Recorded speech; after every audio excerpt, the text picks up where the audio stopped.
Ma'am आपकी 34वीं rank आई है। किस तरह की मेहनत रही और कहाँ से मन में आया कि इस टारगेट को अचीव करना है? सर मेरे पापा एयरफोर्स में हैं।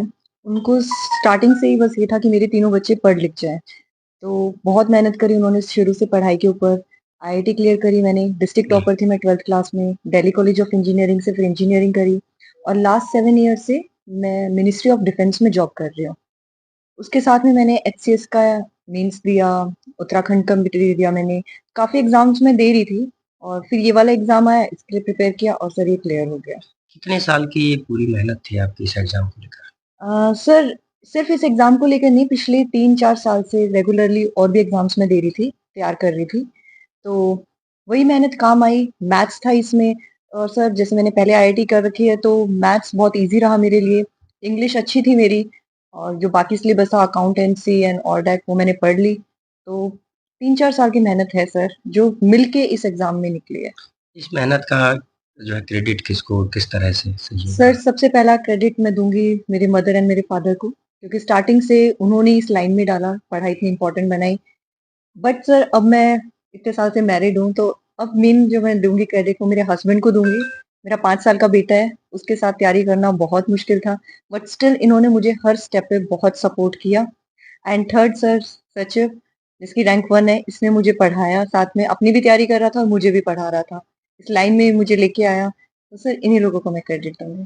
कितनी मुश्किल होती थी साथ-साथ जॉब परिवार को भी सँभालना, बच्चे को भी? सर मुश्किल तो बहुत होती थी, ऑफ़िस से कई बार छुट्टियों में दिक्कत आ जाती थी, कई बार बच्चे के साथ दिक्कत हो जाती थी, बट वही है कि सपोर्ट जब हो तो आप कुछ भी कर सकते हो और मेरे साथ पिलर बन के मेरे हस्बैंड खड़े रहे, तो उन्होंने बहुत ईज़ी बना दिया था मेरे लिए। जी। जब आपकी पहली रैंक आई है, किस तरह की मेहनत रही और किस तरह की आप परेशानी झेली?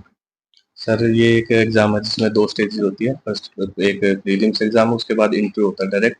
उसका सिलेबस काफ़ी वाइड था और इस इतने वाइड सिलेबस में मेरे को हेल्प मिली एक मेरा बैकग्राउंड। मैंने आईआईटी की प्रिपरेशन की है, उसकी वज़ह से मेरा मैथमेटिक्स स्किल्स अच्छी थी। जिस वज़ह से कि आप देख सकते हैं इतनी सारी बुक्स मेरे को पढ़ने का शौक था। इस वज़ह से इंग्लिश पे कमांड काफ़ी अच्छी थी, वोकैब्स वग़ैरह। इसके अलावा मैंने आईएएस की प्रिपरेशन की है, 2 बार मैंने मेंस लिखा है, तो उस वज़ह से जीएस पे मेरी कमांड अच्छी थी। जीएस के सारे टॉपिक्स हेल्प करने में वहाँ से हेल्प मिली। इसके अलावा मैंने असिस्टेंट कमांडेंट का एग्ज़ाम क्लियर किया है। 2015 में आईटीबीपी में एज़ ए असिस्टेंट कमांडेंट में सेलेक्ट हुआ था। उसके बाद असिस्टेंट कमांडेंट के बाद लेकिन मैंने वो जॉइन नहीं किया। उसके बाद मैंने इनकम टैक्स को चूज़ करा। सीजीएल में ऑल इंडिया रैंक 13 थी मेरी, जिसके बाद मैंने इनकम टैक्स इंस्पेक्टर जॉइन किया। उसमें मैं पिछले 8 साल से काम कर रहा हूँ और साथ में मैं एचसीएस और आईएएस के लिए भी तैयारी करता रहा और रिसेंटली एचसीएस के इंटरव्यू तक मैं गया था, लेकिन फाइनल लिस्ट में मेरा सिलेक्शन नहीं हो चुका। इसके अलावा मेरा ईपीएफओ का ईओ एग्ज़ाम भी हुआ है, उसका इंटरव्यू भी आएगा और यूकेपीएससी का इंटरव्यू दे चुका हूँ मैं, जिसका रिजल्ट अभी अवेटेड है।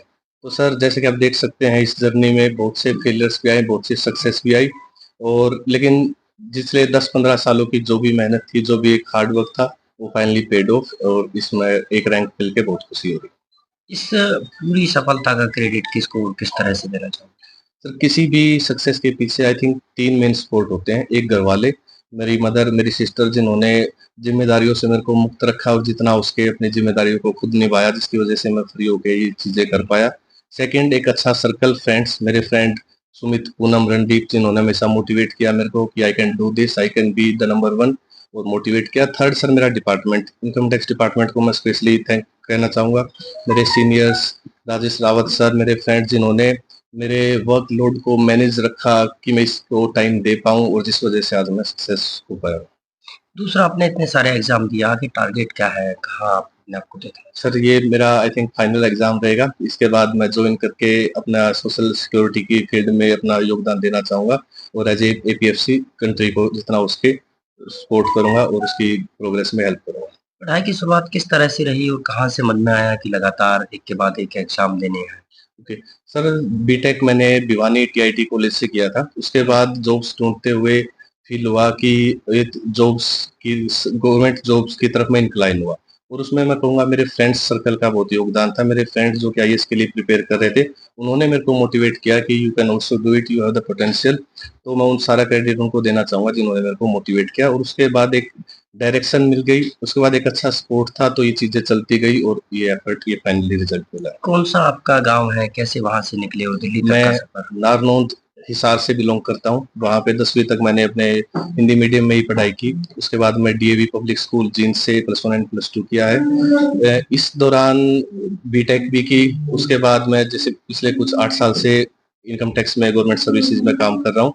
तो ये काफ़ी डिफरेंट एक्सपीरियंस रहा, वेरी डिफरेंट एक्सपीरियंसेस थे और एक इस मीडियम से आके हिंदी मीडियम से स्टार्ट करके एक फाइनली ऐसे एग्ज़ाम में टॉप करना it's a big thing for me और it's a message to all that आप कहीं से भी हो, इफ यू हार्ड वर्क तो आप फाइनली रिजल्ट पा सकते हैं। जो इस तरह के यूथ होते हैं लगातार एग्ज़ाम की जो है रात-दिन तैयारी करते हैं, क्या मैसेज देना चाहोगे? किस तरह का मैसेज? मैं मैसेज ये देना चाहूँगा कि अपनी कमियों पे काम करें, आइडेंटिफाई योर वीकनेस, किस सब्जेक्ट, किस फील्ड में आपकी कमी है, उस पे सबसे ज़्यादा मेहनत करें, अपनी स्ट्रेंथ्स को पहचानें और एक टारगेट बना के बिल्कुल डिस्ट्रैक्शन से हट के उसके पीछे लगे रहना पड़ेगा। जैसे कि मैं बताया मैंने काम भी कर रहा था मैं, सर्विस के साथ-साथ पिछले 3 इयर्स में मेरी फैमिली में 3 ट्रेजेडीज़ हुई है कोरोना टाइम्स में। तो उन सब के बावजूद मैं इतना फ़ोकस इसलिए कर पाया क्योंकि मेरी लाइफ़ में डिस्ट्रैक्शंस नहीं थी। इन सब लॉस के बावजूद मैं एक फ़ोकस लेके लगा रहा कि मेरे को ये करना है और सुन भाई किस तरह की जो है आपको खुशी है आपके दोस्त की पहली रैंक, वाइफ की 34 रैंक और किस तरह से सपोर्ट आपने बहुत लकी फील हो रहा है, इतना अच्छा फील हो रहा है कि मैं बता भी नहीं सकता। पहले से था उम्मीद, सचिव जैसे बहुत हार्ड वर्किंग है, अपना ऑफिस में भी और एजुकेशन में हमेशा टॉप रहा है, बेस्ट रहा है, अच्छा परफॉर्म करता रहा है। तो थोड़ा-सा एक्सपेक्टेड था कि हाँ, ये कर सकता है, बट इतना नहीं लग रहा था कि यार रैंक 1 आ जाएगा। बट बहुत एक्साइटेड फील हो रहा है और पूनम के बारे में भी उसने बहुत मेहनत की है, शुरू से हमेशा हार्ड वर्किंग रही है। घर भी बहुत मुश्किल से मैनेज होता था, ऑफिस भी मैं मैनेज करना इतना मुश्किल था। बट मुझे लगता था कि कहीं न कहीं ये कर सकती है, टैलेंट है इसमें। बट एक डायरेक्शन मिली, फ्रेंड सपोर्ट मिला, फैमिली सपोर्ट मिला, तो आज बहुत अच्छा फ़ील हो रहा है। मतलब मैं बहुत नर्वस भी हो रहा हूँ बट मेरे पास वर्ड्स नहीं है कहने के लिए। But I am feeling so lucky and so excited है। आपको कभी-कभी लगा कि वाइफ आपकी जो है ऑफिस भी सँभाल रही है, हुँ, घर भी सँभाल रही है, हुँ, पढ़ाई हुँ, बेकार में करना क्या है, हुँ। नौकरी है, सब कुछ है। कभी देखो लगता हुआ था कि एक सेटल्ड सी लाइफ़ है, कि जो चल रहा है अच्छा चल रहा है। कई बार ये भी फ़ील आती थी, एक आधे फेलियर्स भी आए लाइफ़ में। मेंस हुआ एचसीएस का कि उस टाइम में थोड़ा-सा रह गई, कुछ और एग्ज़ाम्स में भी थोड़ा मुश्किल हुआ। फिर कई बार लगता था कि मोरल सपोर्ट कि चल यार पूनम छोड़ना, चल रहा है, अच्छा चल रहा है। बट फिर साथ में पुश मिलता था फ्रेंड्स का भी कि नहीं यार ट्राई कर, फिर दोबारा से ट्राई कर, फिर एफर्ट्स करते हैं। तो एक लास्ट में एक लगा कि हाँ यार धीरे-धीरे, धीरे-धीरे करके मुश्किल तो है रास्ता बट निकल जाएगा। वो आज पहुँच भी गए हैं उस मुकाम पे। ठीक है।